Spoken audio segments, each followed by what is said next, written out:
motor and sensory pathways of cerebral cortex. Two motor neurons, an upper motor neuron and a lower motor neuron, together form the basic neural circuit involved in the voluntary contraction of skeletal muscles throughout the body. To initiate a voluntary contraction, a lower motor neuron is innervated by an upper motor neuron. The cell bodies of upper motor neurons are found in the brainstem and cerebral cortex, and their axons descend into the spinal cord in a tract to reach and synapse on lower motor neurons. The lower motor neurons are found in the ventral horn of the spinal cord and in cranial nerve nuclei in the brainstem. At a minimum, therefore, to initiate a voluntary contraction of skeletal muscle, two motor neurons, an upper and a lower, must be involved. The upper motor neuron innervates the lower motor neuron, and the lower motor neuron innervates the skeletal muscle. The most important location of upper motor neurons is in the cerebral cortex. These axons course in the lateral corticospinal tract. Lateral corticospinal tract. The primary motor cortex and the premotor cortex give rise to most of the fibers of the corticospinal tract. Fibers in the corticospinal tract leave the cerebral cortex in the internal capsule, which carries all axons in and out of the cortex. Corticospinal fibers then descend through the entire length of the brainstem in the ventral portion of the midbrain, pons, and medulla. In the lower medulla, 90% of corticospinal fibers cross at the decussation of the pyramids and continue in the contralateral spinal cord as the lateral corticospinal tract. The lateral corticospinal tract descends the full length of the cord in the lateral part of the white matter, called the lateral funiculus. As it descends, axons leave the tract and enter the gray matter of the ventral horn to synapse on lower motor neurons. Sensory systems. Two sensory systems, the dorsal column-medial lemniscal system and the anterolateral, spinothalamic, system, use three neurons to convey sensory information from peripheral sensory receptors to the primary and secondary somatosensory cortical areas located in the parietal lobe. In both systems, the first sensory neuron that innervates a sensory receptor has a cell body in the dorsal root ganglion and carries the information into the spinal cord.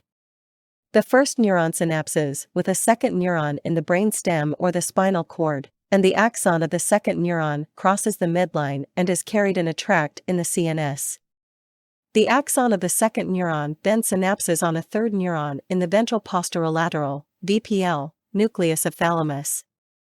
The axon of the third neuron projects to primary somatosensory cortex.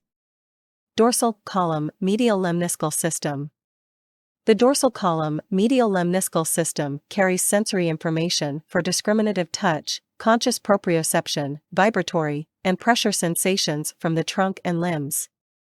The primary afferent neurons in this system have their cell bodies in the dorsal root ganglia, enter the cord via class II or A-beta dorsal root fibers, and then coalesce in the fasciculus gracilis or fasciculus cuneatus in the dorsal funiculus of the spinal cord.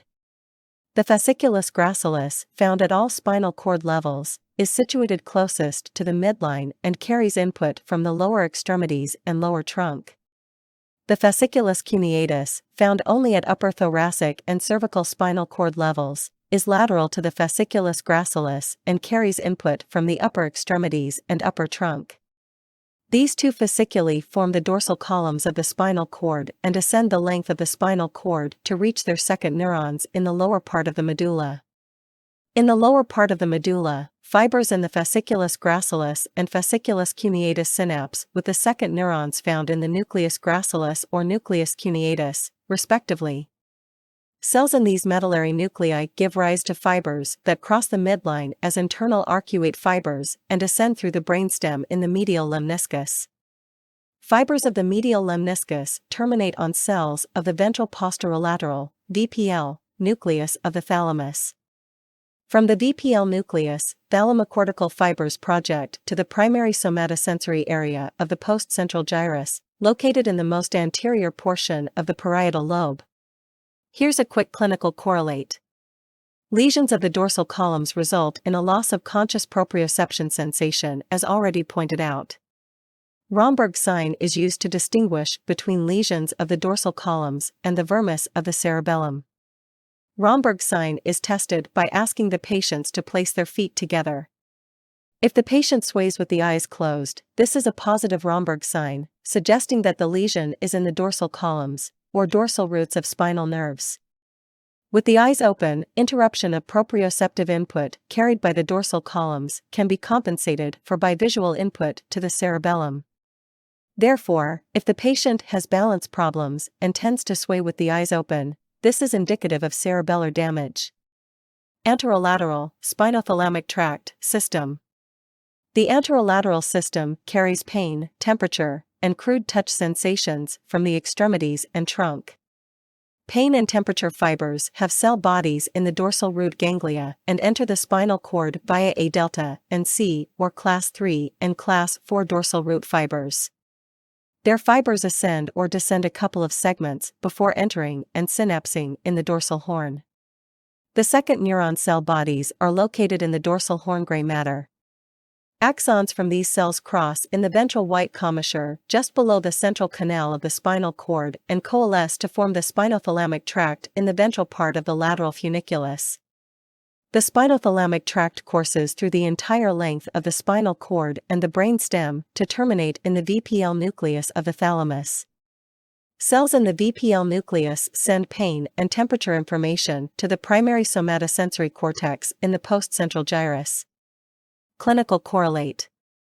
Because the pain and temperature information crosses almost as soon as it enters the spinal cord, any unilateral lesion of the spinothalamic tract in the spinal cord or brain stem will result in a contralateral loss of pain and temperature sensations.